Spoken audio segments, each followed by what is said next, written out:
चलिए खबरों पर विस्तार से नजर डालते हुए बात बिहार विधानसभा चुनाव की कर लेते हैं। चुनाव को लेकर राजनीतिक सरगर्मियां एकदम चरम पर है और तो दूसरी तरफ महागठबंधन में सीट बंटवारे का तालमेल न बन पाने से भी सियासी खींचतान लगातार जारी है। करीब आधा दर्जन से ज्यादा ऐसी सीटें हैं जहां अभी तक महागठबंधन में आपसी सहमति नहीं बन पाई है, लिहाजा महागठबंधन में तालमेल बिठाने की कोशिशें और तेज हो गई हैं। इसी कड़ी में आज बिहार विधानसभा चुनाव के लिए कांग्रेस के पर्यवेक्षक अशोक गहलोत पटना पहुंचे, जहां उन्होंने स्पष्ट किया कि 1-2 दिन में जो भी भ्रम है वो स्पष्ट हो जाएगा। वहीं तेजस्वी ने सीट बंटवारे का जवाब कल तक मिल जाने की बात कही है।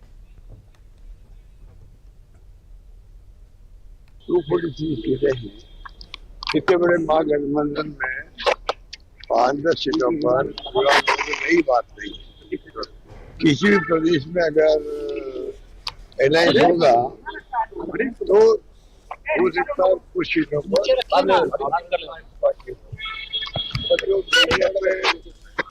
बहुत ज्यादा ही आ गया, ऐसा आ गया जैसे कि पता नहीं क्या हो गया है, गठबंधन का क्या होगा, ऐसी स्थिति है नहीं। तमाम काम बहुत स्मूथली चल रहे हैं।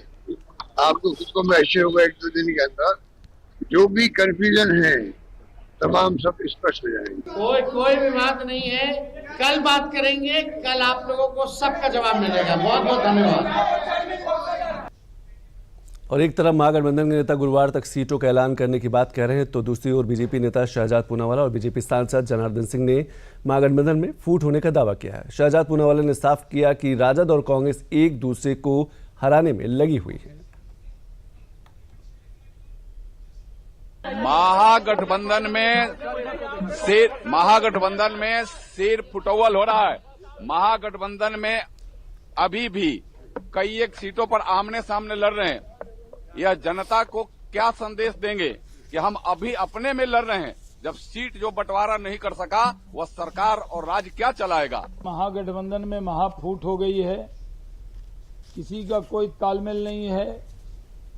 ये सीटों का गठबंधन करके कई सीटों पर अलग अलग चुनाव लड़ रहे हैं और राजद के कार्यकर्ता जहां कांग्रेस के उम्मीदवार हैं उनको हराने में लगे हैं। कांग्रेस के कार्यकर्ता तो हैं ही नहीं, जो भी छोटे मोटे नेता हैं वो राजद को हराने में लगे हैं और बिहार की जनता भी इनको हराने में लगी।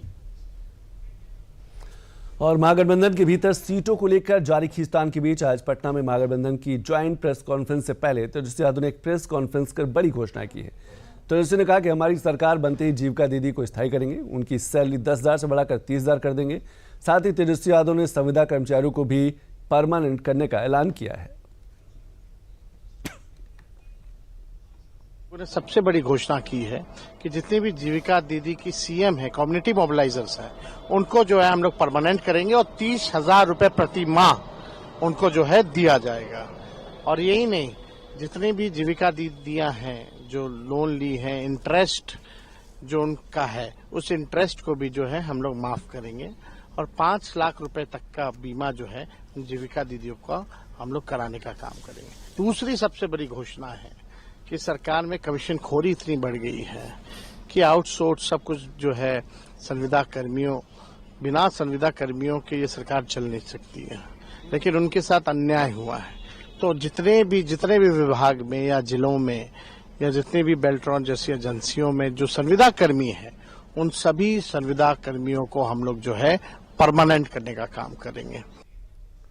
और बिहार चुनाव से ठीक पहले तेजस्वी ने जो घोषणाएं की उन पर बीजेपी नेताओं ने तंज कसा है। बिहार के डिप्टी सीएम सम्राट चौधरी ने तेजस्वी पर तंज कसते हुए कहा कि 15 साल तक उनके माता पिता ने बिहार के लोगों को लूटा है।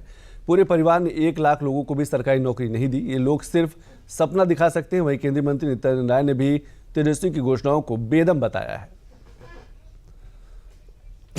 15 साल तक उनके पिताजी माताजी ने बिहार को लूटा, बिहार की जनता देखी है। पूरे परिवार ने 1 लाख लोगों को भी सरकारी नौकरी नहीं दी। ये पूरा बिहार जानता है, ये लोग गप मारने वाले लोग हैं और ये लोग सिर्फ सपना दिखा सकते हैं। वो जो भी घोषणा करते हैं उसमें कोई दम नहीं है, भ्रम फैलाने के लिए है, झूठ बोलने के लिए है।